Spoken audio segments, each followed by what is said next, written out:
Oh, this son of a gun. So really, hey guys, here we are, another Tech Tuesday update.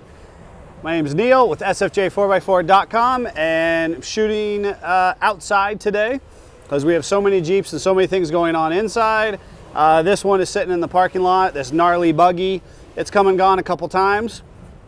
What we're specifically working on is a high idle circuit, and we've talked about that in the past, and I think I've tracked it down. We had some voltage reading issues at the TPS, went ahead and changed all that out, and now it seems to have a lean bank issue. So our O2 sensor, our computer is drawing it up. So we'll get that figured out, get this hopefully back to its owner here very soon.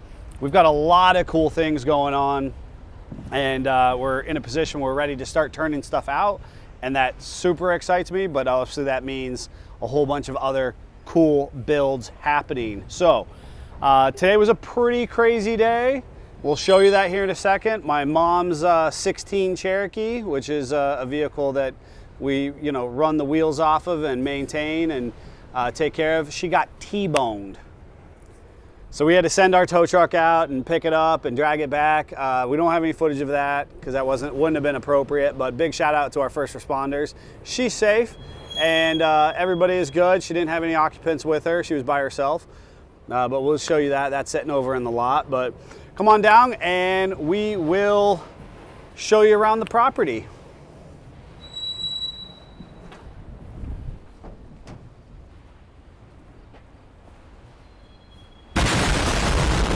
All right, as promised, it is pretty mangled up. The Mom-mobile is down. So this is my mother's personal ride, and we've been, she bought it new in 16. We've been maintaining it and just kind of keeping it going. It's awesome. It was a 2.4 four-cylinder, just a really nice, solid vehicle. And it did good, protected her in this process. Vehicle came in, hit her solidly in her door here, pushed the B-pillar in. This the whole rocker is pushed in, came down the door, and obviously that vehicle must have been going pretty fast because it rips the whole rear axle out, ripped at the control arm pockets, and the Falcon tires, love these tires, but the Falcon tires now have a bay window where there should be rubber at this point. So big shout out to our train yard. I'll wait for the train, it's okay. Big shout out to our first responders for, yes! Singing. I like dancing. I like trains. Big shout out to our first responders for keeping my family safe. Yes, let's keep on moving around the property. Gracious. All right, we have got nothing shy of 11 billion Jeeps on site at this time. This Jeep had all of the armor fit up. It is off at powder coat. It's going to get a nice clean look to it. We're going to get it all bolted on. The Jeep's going to be really nice, seamless. That helps clean up some of that body rust if you don't need to have a perfect paint job. I think talking to that customer, he was going to try and keep as much orange as possible because he really liked that orange. This particular Jeep has just recently come out of the shop. We put the rear drive shaft in, and so Adam's drive shaft, we've corrected the pinion angle, and now it's time to drive the wheels off of it and get a feel for what's going on. This one is a build that we did back in 19. It actually has changed hands with a couple of customers, and it's back in for a little bit of fit and finish, some tune-up stuff, some diff fluid, some oil changes, and we're going to swap out some seats. We're going to be actually pulling out PRP seats, which I know sounds crazy, but the current customer really doesn't need PRPs and 5-point harnesses. So we'll be putting in some factory seats back in and some factory nice and compliant, DOT approved 3-point retractable seat belts that you would find in OE Fitment. We also have one of our CJ7s are back. Again, as if you've been following along, we're really not taking a whole lot of new customers, and we're certainly not taking a lot of CJ or restorative Jeeps, mainly because our current customer base is so supportive, and we thank you for that. We do want new customers, but obviously we have to schedule out accordingly for that.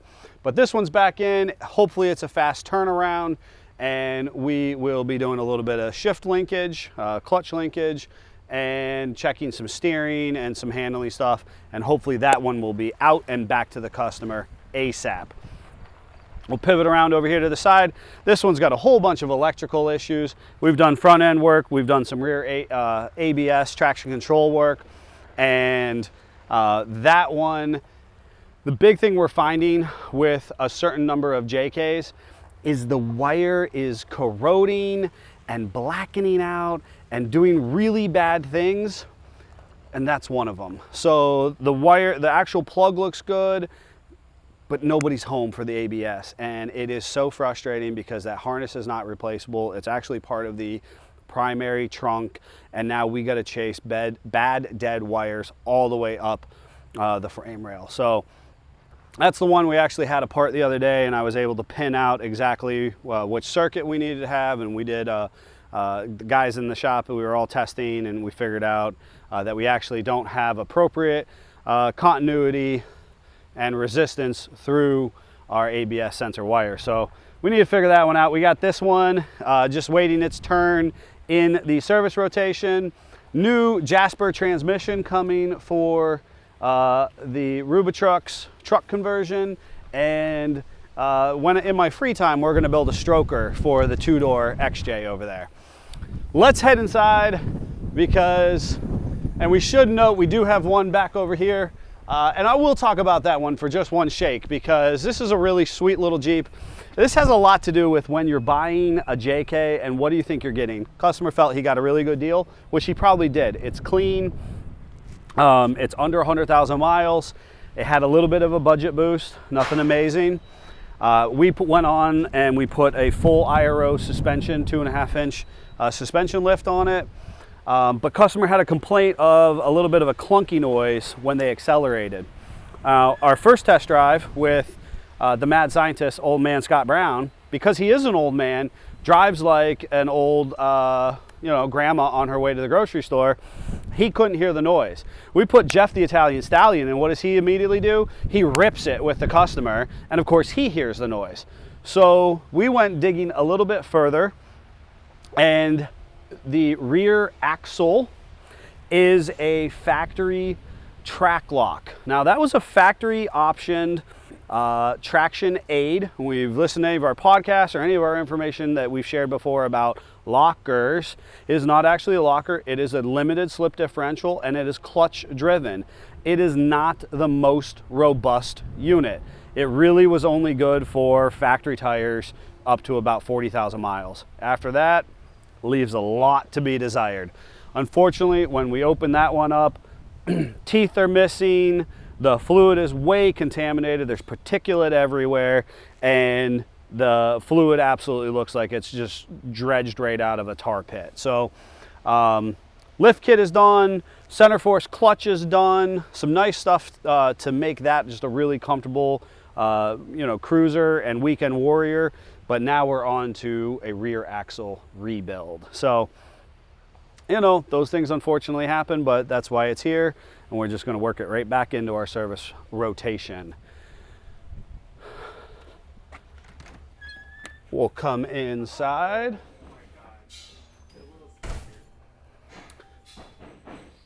Not a whole lot going on in here because we've managed to actually turn out a lot of our tire wheel packages. I think I've talked about the Hutchinson wheels over there. We're going to be getting some nice Mickey Thompson 40-inch MTs in pretty soon, and we're going to mate those up together. Looking forward to that process. Spin around into the main bay. This is our 52 M38. This frame has been kind of some repairs have been made to it. Some a little bit of welding. We've cut off some of the slag and other things that just kind of made it, appropriate to its era, but not great for fit and finish. and we went ahead and cleaned that up. We were headed out to powder coat for it. We finally have a powder coater that has an oven big enough. Our previous one from years ago, they're just they're doing business a little differently these days, and so we finally found a place that we're going to try out. Unfortunately, that rear cross member that we put on, and the sun's going to catch it just right that we're not going to be able to see. We weren't quite able to get all of the factory primer off that bumper. So we're going to send it out and blast it again. These things happen. It's okay. Fortunately, we have a really awesome industrial blaster. They're pretty fast, pretty efficient. That's who rips these frames down anyways. Maybe they'll give it a little touch-up blast in the process, and then we'll get it off to powder coat finally again. On this side of the main bay, we've got this really sick, really clean little TJ. I mean, like if we're talking about like what did the early 90s of Jeepdom look like, it looks like that Jeep. Right now there are people salivating over this thing. It's super clean. It's black on black with chrome. I mean, there's somebody who is just straight, like that is their dream Jeep. So that one's up out of Pittsburgh, a little over 3 hours away. And it's in for some front end work, some basic cosmetics. Really crazy. It actually, customer tried to take it into a dealership and they broke the wiper arms off of it. They couldn't quite figure out how to change the windshield wipers from the dealership on a 22-year-old Jeep. This is why, you know, you shouldn't take a 20-plus-year-old Jeep to the dealership. But it's here now, and so we're going to get that corrected for them and hopefully turned out here in a couple days. This one is just super gorgeous. This specific Jeep is, if you pan and you look at this thing, it would be hard to believe this is on a 2-inch lift at this point. But this is a 2-inch Mopar lift hybrid with Iron Rock Off-Road. So you can see Greg, our performance mechanic down here, went ahead and re-geared this specific Jeep. And so this one is 488s, Greg? Yes. So this one got taken up to 488s, front and rear. And he also was able to talk to the customer about the advantages of long arm. So this one is also rocking the Iron Rock Off-Road front long arm suspension upgrade. So this is a hybrid of Iron Rock Off-Road and Mopar Performance. So really sweet deal altogether. We have those nice Genrite flares, you know, the inners, the KMC bead locks, and one of our favorite tires right now, the Toyo RT. So this is the Open Country Hybrid RT tire. So really nice tire. And one of the things that people may or may not know is the belt construction itself has a lot to do with how that tire handles around the clock, on the road, off road, running to the grocery store, eating your ice cream, so on and so forth. Toyo makes a great belt construction, and so these tires just work, just flat out work. We'll step over, we got some axles in for loose axle setup. We've got the wagon in for that failed cat issue we were dealing with. We will head on over here past Chuck. We've got the Rubicon in for some electrical issues. Top was off, Jeep got flooded, it started to geek out. Right now we have the multifunction switches are disconnected. The whole dash is torn apart. The whole dash is torn apart. You turn the key on right now and the lights come on and they flash like you're at a strobe party. It's like the Jeep is throwing a banger and the wipers are going. There's some goofy stuff happening with the CAN bus system, I can tell you that. Or what's that? You're not allowed to see that CJ. They're not allowed. The Savage says you're not allowed to see what's happening over here. So you're going to have to stay tuned on our YouTube page and other Facebook updates because this Jeep is floating around the internet right now. People are geeked over the color, the style, the tire wheel package. I mean, there's just, this is what it's supposed to look like. So you're going to have to find those videos. You're going to have to make sure, if you haven't already liked and subscribed, that you need to do that now so that you can see the updates on this one. And then we've got the Beach Cruiser getting a little bit of love. We finally have moved a lot of our CJ and vintage resto stuff along appropriately that we're clearing out. We've got our studio in the background. It's getting cleaned up.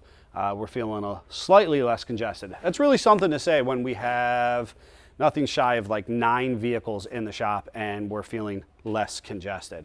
All right, guys, I hope you enjoyed something that you've seen here. Let us know your thoughts. Lots going on. You know, people have reached out about, you know, mom and her crash. We appreciate that. She's doing well. Everything's okay at this time. So we'll keep you posted on how that goes in the process. And like I said, make sure you dig around on the internet or follow along on YouTube to get some updates on this sweet hashtag not a restoration. Until then, Jeep fam, Jeep on.